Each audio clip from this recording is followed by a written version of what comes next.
eNCA. Now, illegal mining has long been an issue of concern in the country because of the threat it poses. Then there is also the issue of crime. Residents on the West Rand spoke of how they are living in fear. Today, they decided to take matters into their own hands. For more on this, Willem Els from the Institute for Security Studies joins me now to share some insights with us. So, Willem, thank you for joining us. I see Professor Dirk Kotze there instead of Willem Els, whom I'll be speaking to in a moment. Prof. Kotze, now that I have you, let me just start with you as well. Just your reading of the events of today. The protests that are taking place in Kagiso come off the back of protests we saw in Tembisa in the last few days, but also that incident, that horrific incident of the gang rape of those women in Kagiso about a week ago. What's your sense of what this moment symbolizes, the cries of communities saying that the government is simply not being responsive on some of these issues? Yes, well, you've hijacked me now, but I can answer about this, talk about this also. I think this is very much to do with what happened about a week ago, more than what, for example, what is the situation in Tembisa. This is, in the first instance, what I've heard, a security issue, and that the community is saying that, and we've seen it with so many of the interviews after the events last week, of where they say they lived in fear for many years already, and that they're almost kept hijacked by the Zama-Zamas there. And I think what the events of last week have done is that it created a catalyst for, first of all, for the police to respond to it, but also for the broader society of South Africa to understand what is the extent of the threat that's posed by the Zama-Zamas and the instability that they create in communities, but also in the mining sector to some extent.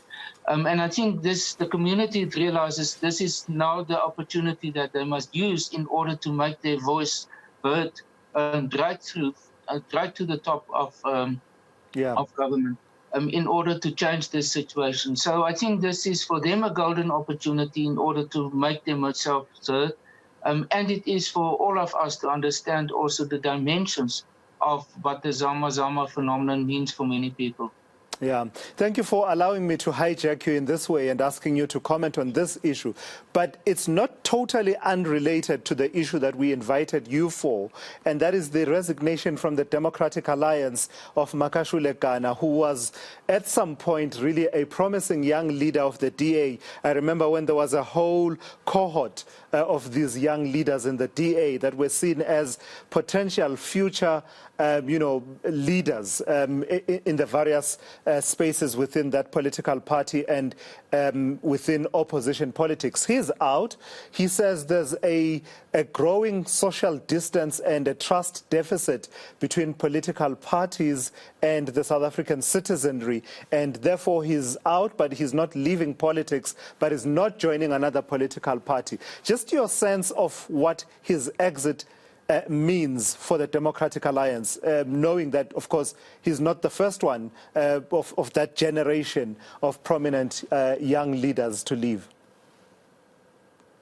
Yes, the DA is confronted by two movements or two trends. The one is of persons like Makashule Gana, also at the same time earlier on Lindiwe Masibuku or Musi Maimane himself, Mbali Tuli is other examples of that. On the one hand, they've left for more or less the same reasons, and that is that they say that they've become disillusioned about party politics in general, that they don't see, I think, for themselves a future in that, they don't see space for themselves in that it is, the positions are too hierarchical within the parties, and it's filled by persons who are much older than them.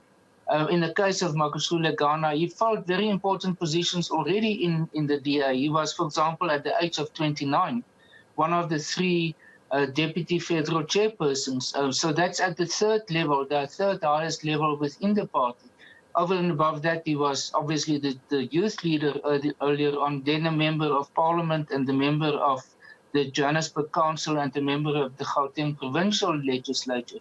So he had been in very important positions within the DA already. He's at the moment 38 years old, so he has done exceptionally well within the DA. But I think, like Muzi Maimane, for example, they are saying that the party structure as it is and the party dynamics are, in a sense, becoming not as relevant as they should be for politics in South Africa. And what they are looking for is now sort of what one can call extra parliamentary approaches. In the case of Muzi Maimane, he started this One South Africa movement.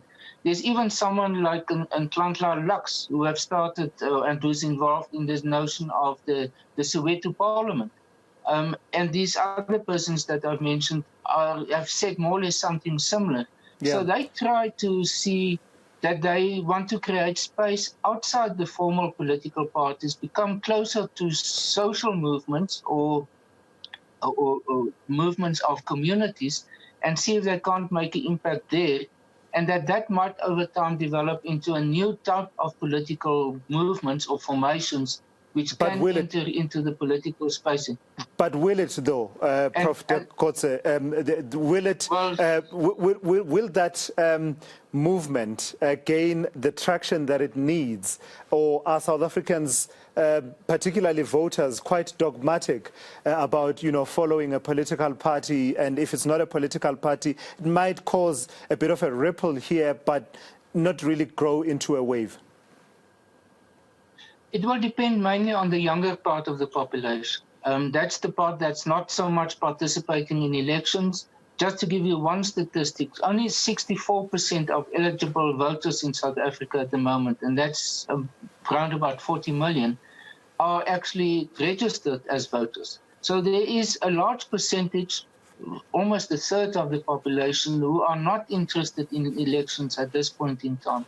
So if there's other political formations or center points which can galvanize their support and their interest, and also that they can feel, but this makes an impact ultimately on their society in general or their communities, then it might make a difference.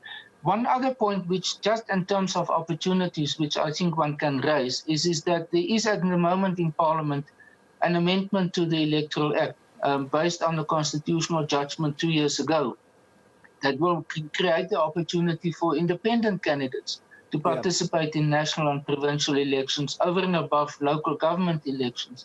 So that's, again, another opportunity that maybe these persons in these positions might say, well, this creates an opportunity for us for the future. Yeah. All right. Professor Dirk Kotze, I've got to thank you for your time and your insights here on eNCA. There's no debating that the moment does call for leadership and an active citizenry. What that translates to politically, I guess we'll just have to wait and see over the coming months and coming years as those processes that the Prof was describing unfold in Parliament. Back to that.